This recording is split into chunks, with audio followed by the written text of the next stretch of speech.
ल आज चाहिँ हामी यो मिन डिभिजनकै अथवा मेजर अफ डिस्पर्सन को हामीले हिजो सिकेका छौं। Q1 निकाल्ने फर्मुला, Q2 निकाल्ने, Q3 निकाल्ने र क्वार्टाइल डेभिएसन निकाल्ने Q3 - Q1/2 र कोएफिसिएन्ट अफ क्वार्टाइल डेभिएसन भनेको Q3 - Q1/Q3 प्लस Q1 र मिन डेभिएसन हामीले तीन किसिमले निकाल्न सकिन्छ भनेर पढेका छौं।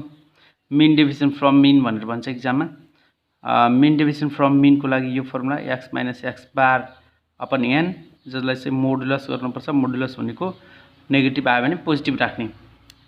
फेरि यसरी मिन डेभिएसनमा चाहिँ यसमा डिस्क्रिट सिरिजमा याफ थपिन्छ, कन्टिन्युअस सिरिजमा याफ छँदैछ, x को ठाउँमा यामले काम गर्छ भनेर मैले बनाएको छु। किनभने x भनेको फिक्स हुँदैन, यसमा चाहिँ कन्टिन्युअस सिरिजमा यामले काम गर्दैछ।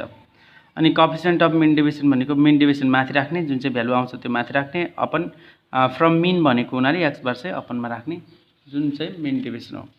र त्यस्तैगरी मिन डेभिएसन फ्रम मोड भन्यो भने एमओ घटाउने, या मोड चाहिँ सबट्र्याक्ट गर्ने।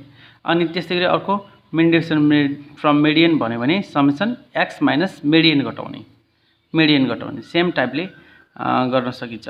र त्यस्तै अर्को क्वेशन, अर्को चाहिँ हाम्रो भेरी भेरी इम्पोर्टेन्ट फर्मुला भनेको स्ट्यान्डर्ड डेभिएसन हो। Standard deviation is denoted by SD और सिग्मा। सिग्माले पनि डिनोटेड गर्न सकिन्छ। त्यसैले सिग्मा भनेको के हो त भन्दाखेरि खास स्ट्यान्डर्ड डेभिएसन भनेको square root of mean deviation from mean. यो स्ट्यान्डर्ड डेभिएसन भनेको चाहिँ मिन डेभिएसन, जुन चाहिँ मिन डेभिएसन फ्रम मिनबाट निकाल्छौं, मिनबाट निकालेकोलाई स्क्वायर गर्ने, रुट गरिदियो भने चाहिँ त्यो फर्मुला के हुन्छ, स्ट्यान्डर्ड डेभिएसन हुन्छ। जस्तो यहाँ स्ट्यान्डर्ड डेभिएसनको लागि चाहिँ मिडियन र मोड चाहिँदैन। Standard deviation calculated from only मिनबाट मात्र निकाल्न सकिन्छ। प्रत्येकमा के छ, x बार सबट्र्याक्ट गरेछ, x बार सबट्र्याक्ट गरेछ र स्ट्यान्डर्ड डेभिएसन स्क्वायर गर्ने अनि टेकिङ रुट, स्क्वायर गर्ने टेकिङ रुट, स्क्वायर गर्ने टेकिङ रुट। र एउटा फर्मुला यो भयो। स्ट्यान्डर्ड डेभिएसनको अर्को पनि फर्मुला हुन्छ, म त्यो क्वेशनमा देखाइदिन्छु। अब हामीले प्र्याक्टिस गर्छौं। यति भइसकेपछि एक्जाममा आउने क्वेशन भनेको कस्तो हुन्छ त भन्दाखेरि फाइन्ड द, पहिला सुरुमा मैले इन्डिभिजुअल सिरिजको निकालेँ। Find the mean deviation from mean, ठीक छ। Find the mean deviation from mean. तो हाम्रो 10, 20, 30, 40, 50 ल एउटा इक्जाम्पल चाहिँ यो भयो। यो इन्डिभिजुअल सिरिज हो। इन्डिभिजुअल सिरिजबाट हामीले निकाल्नुपर्ने मिन डेभिएसन फ्रम केबाट त भन्दाखेरि मिन। यो कि मिन भन्छ कि त मिडियन भन्छ कि त मोड भनेर तोकेर दिनुपर्छ। मिन डेभिएसनको लागि from mean, from median, from mode भनेर तोकेर दिनुपर्छ। सोलुसनमा हामी के गर्छौं त भन्दाखेरि गिवन जुन चाहिँ दिन्छ नि इन्डिभिजुअल सिरिजको, यो भनेको x हो। x भनेको कति भयो, 10, 20, 30, 40, 50। अब हामी मिन डेभिएसन फ्रम मिन भनेको हुनाले हामीले x बार निकाल्न जरुरी हुन्छ। x बार निकाल्दाखेरि समेसन x चाहिन्छ। समेसन x भनेको यसलाई सम गर भनेको हो। सम गर्दाखेरि कति भयो भन्दाखेरि 150 हुन्छ। यो टोटल सम गर्दाखेरि 150 भयो। अनि अर्को हामीलाई यान चाहिन्छ। यान भनेको number of terms. Number of terms भनेको 1, 2, 3, 4, 5वटा भयो। अनि देयरफोर हामीले के भन्न सक्छौं, x बार निकाल्नेमा x बार निकाल्ने formula summation x by n। यो भनेको 150 बाइ 5, यो भनेको कति आयो, 30। 30 नै के आयो, मिन आयो। अनि इन्डिभिजुअल सिरिजमा यसमा x बार निकाल्नु पर्यो भने इन्क्रिजिङ अर्डर अथवा डिक्रिजिङ अर्डरमा नमिलाए पनि हुन्छ। तर मिडियनको लागि अथवा Q1, Q2, Q3 को लागि चाहिँ यसलाई एसेन्डिङ अर्डर अथवा डिसेन्डिङ अर्डरमा चाहिँ मिलाउनु पर्ने हुन्छ। x बार निस्क्यो। नाउ अब हामीले के निकाल्नु पर्ने त भन्दाखेरि for mean deviation from mean. Mean deviation from mean को लागि x चाहिन्छ मलाई। अघि हाम्रो फर्मुला अनुसार x माइनस x बार चाहिन्छ। यदि यो कन्टिन्युअस डिस्क्रिट सिरिज भएको भए इन्टु f पनि गर्नु हुन्थ्यो। अहिले हाम्रो x भनेको 10, 20, 30, 40, 50 यस्तो टाइपको छ। अनि x माइनस x बार भनेपछि x भनेको यो, x बार भनेको 30, कति आयो, माइनस 10 बाट 30 घटाउँदाखेरि कति भयो, -20। -20 लेख्नु पर्दैन किनभने यो मोड छ। मोड भएको हुनाले नेगेटिभलाई पोजिटिभ 20 मात्र लेख्नु भयो। 20 बाट 30 घट्यो भने -10 हुन्थ्यो। 10 मात्र लेख्नु भयो। 30 बाट 30 घट्यो भने 0 भयो। अनि 40 बाट 30 घट्यो भने 10 भयो। अनि यो 20 भयो। समेसन हामीलाई के चाहिन्छ? x माइनस x बार। x माइनस x बारको सम गर्दाखेरि कति आउँछ त भन्दाखेरि 30, अनि यो पनि 30 60 भयो। यो 60 भनेको x माइनस x बार आयो। नाउ अब हामीले निकाल्दैछौँ। we know that भन्दियौँ। we know that mean deviation from mean को लागि के गर्ने भयो त भन्दाखेरि फर्मुला अनुसार समेसन x बाट x बार सब्ट्र्याक्ट गर्ने अपन n। यो भनेको 60/n भनेको 5 इक्वल टु 12। यो चाहिँ के भयो? एन्सर भयो। ठिक छ। यसरी चाहिँ हामीले गर्ने भयो। यही क्वेसन हामीलाई find the mean deviation from median भनेको हामीले के गर्थ्यौँ होला त भन्दाखेरि पहिला मिडियन निकाल्थ्यौँ। मिडियन निकाल्ने फर्मुला युज गर्थ्यौँ। मिडियन निकालिसकेपछि यसरी चाहिँ मिडियन निस्किन्थ्यो होला। मिडियन निस्किसकेपछि x माइनस एमइडी गर्छौँ।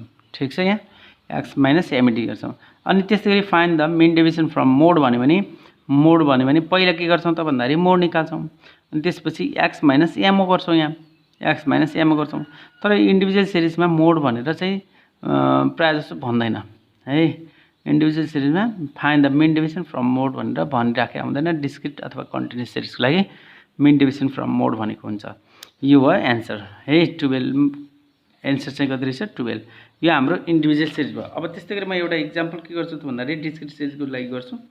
डिस्क्रिट सिरिजको लागि कसरी चाहिँ हामी मिन डेभिएसन निकाल्न सकिन्छ भनेर है। मिन डेभिएसन निकाल्ने डिस्क्रिट सिरिजको लागि। ठिक छ। डिस्क्रिट सिरिजको लागि हामीलाई यसरी क्वेसनमा आएको हुन्छ। फाइन्ड द मिन डेभिएसन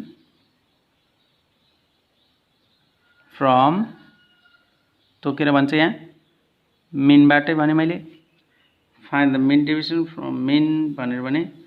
अनि त्यसपछि जस्तो पनि दिन सक्छ। जस्तो मानौँ यहाँ मार्क्स भन्यो भने यहाँ नम्बर अफ स्टुडेन्टलाई, यहाँ हाइट भन्यो भने number of people, number of worker, जस्तो पनि हुनसक्छ। जस्तो कुनैमा यस्तो भने हुन्छ बोनस, यहाँ फ्रिक्वेन्सी, अथवा यो बोनस भनेको x हो, फ्रिक्वेन्सी भनेको f हो। पहिलोवाला जहिले पनि के हुन्छ? x हुन्छ। दोस्रोवाला f हुन्छ। यहाँ चाहिँ 10, 15, 20, 25 लाई यतिसम्म गरौँ है। यहाँ चाहिँ 3, 5, 7 यसरी चाहिँ यो के भयो? कुनै एउटा डिस्क्रिट सिरिज भयो। डिस्क्रिट सिरिजको लागि के निकाल्नु पर्ने? Mean deviation from mean. सोलुसनमा हामी के गर्छौँ त भन्दाखेरि पहिला calculating mean deviation from mean. Calculating mean deviation from mean भनेर राखिदिन्छौँ। हामीले टाइम छ भनेपछि सबै लेख्दा हुन्छ, नत्र भने डाइरेक्ट x लेखिदिने अनि f लेखिदिने। ठिक छ। x र f भन्दै भइहाल्छ। अनि x भनेको 10, 15, 20, 25 छ। अनि 3, 5, 7। अब हामीलाई के चाहिने भन्ने कुरामा जाऊँ। हामीलाई त पहिला सुरुमा x बार चाहिन्छ। x बार निकाल्दा समेसन fx गर्न पर्ने हुन्छ। fx चाहिन्छ। ठिक छ। त्यसपछि x बाट x बार सब्ट्र्याक्ट गर्ने, आएकोलाई मोड गरिदियो भने यो टेबल कम्प्लिट भयो है। यो टेबल कम्प्लिट भयो। अब हामीलाई fx भनेको f र x लाई मल्टिपल गर्दाखेरि यो भनेको 30 भयो। यो भनेको 75, यो भनेको 100, यो भनेको 175।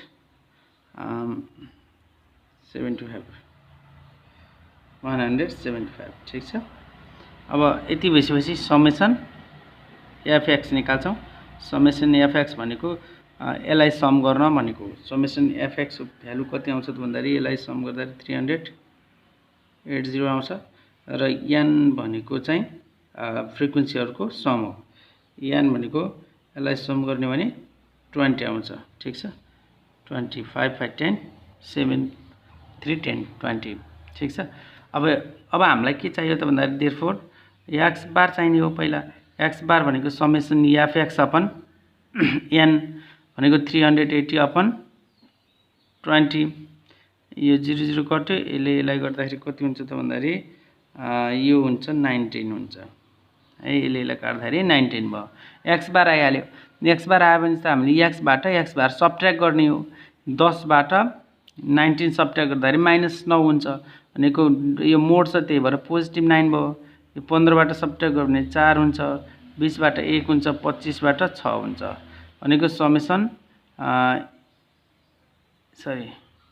यतिपछि इन्टु f पनि हामी गरिहाल्छौँ। सँगै गऱ्यो भने सजिलो हुन्छ।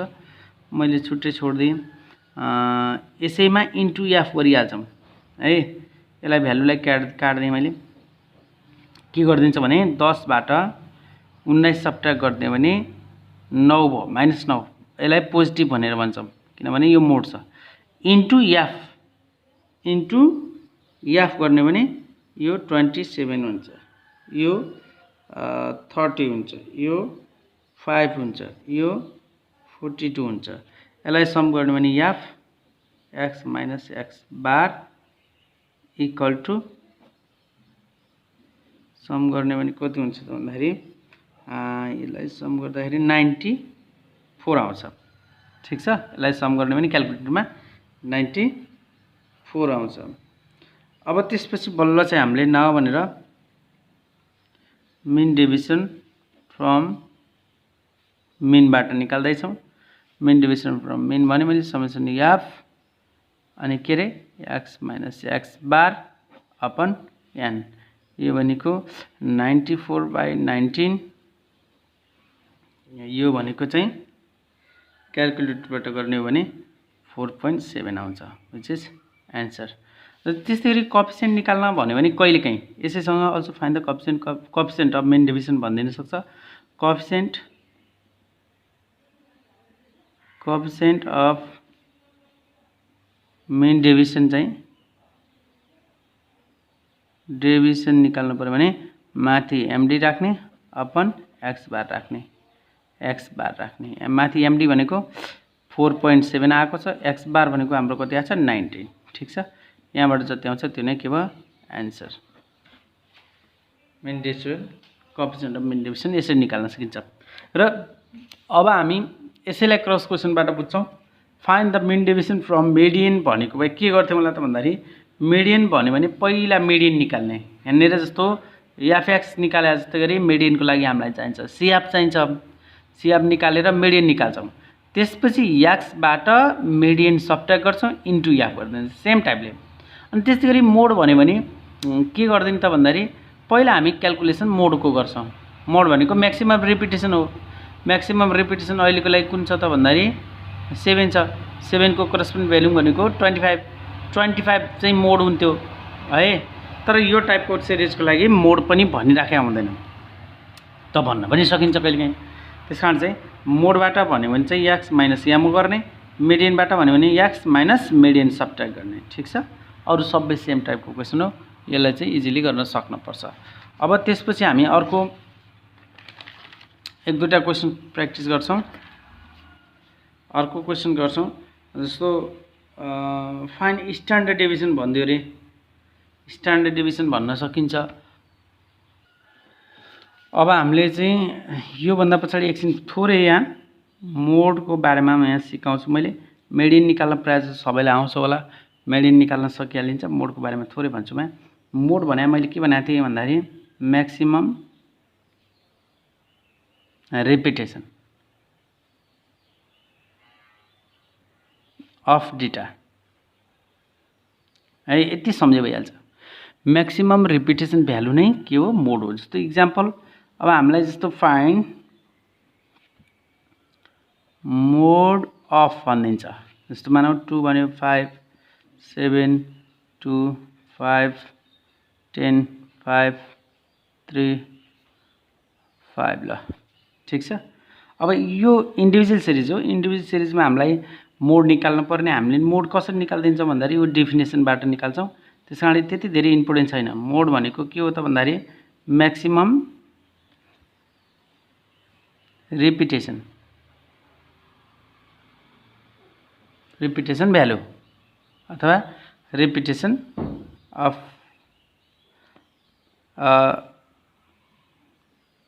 सबैभन्दा बढी म्याक्सिमम रिपिटेसन भनेको अहिलेको लागि के भइरहेछ भन्दाखेरि 5 1 2 3 4 चोटि आछ, योभन्दा बढी चोटि आएको छैन। त्यसपछि त्यो भरको हुनाले हामीले 5 इज मोर। ठिक छ। अब त्यस्तै गरी इक्जाम्पल अर्को दिन्छु म। फाइन्ड मोड भने हुन्छ र दिएको के हुन्छ भन्दाखेरि डिस्क्रिट सिरिजमा गएँ म। जस्तो डिस्क्रिट सिरिज 10 20 30 40 50 भन्दै मैले यहाँ र एफमा चाहिँ 5 7 10 9 4 ल अब यसमा चाहिँ मोड निकाल्नु पर्यो भने के गर्ने त भन्दाखेरि डाइरेक्ट लेख्न सक्छौँ, त्यसकारण त्यति धेरै इम्पोर्टेन्ट छैन। मोड भनेको के रे म्याक्सिमम रिपिटेसन भ्यालु। ठिक छ। अब म्याक्सिमम रिपिटेसन अहिलेको लागि म्याक्सिमम रिपिटेसन भनेको यहाँ हेरिन्छ फ्रिक्वेन्सी 10 5 चोटि, 20 7 चोटि, 30 10 चोटि, अनि 40 चाहिँ 9 चोटि र 50 चाहिँ 4 चोटि। सबैभन्दा बढी दोहोरीको बढी पटक रिपिटेसन भएको भने कुन चाहिँ हो त भन्दाखेरि 9 चोटि कि 10 चोटि 10 चोटि 10 चोटि रिपिटेसन हुने भनेको भ्यालु कुन हो 30 इज एन्सर। ठिक छ। यसरी चाहिँ हामीले निकाल्छौँ। अब त्यस्तै गरी अब कन्टिन्युस सिरिजको लागि जान्छौँ। इक्जाम्पल फाइन्ड मोड भने हुन्छ र एउटा दिएको हुन्छ XF। ठिक छ। अब मैले 0 देखि 10 भन्ने एउटा सिम्पल डाटा ल्याउँ। 10 देखि 20 भयो, 20 30 40 40 देखि 50 सम्म राख्दियौँ। ठिक छ। 5 7 10 9 4 यस्तै राख्दिएँ ल। अब यतिखेर हामीले मोड निकाल्नु पर्ने। यो मोड निकाल्दाखेरि के गर्छौँ त भन्दाखेरि यो मोड निकाल्दाखेरि कन्टिन्युस सिरिजको लागि चाहिँ फर्मुला युज हुन्छ, फेरि भेरी इम्पोर्टेन्ट। सोल्युसनमा क्याल्कुलेटिङ मोड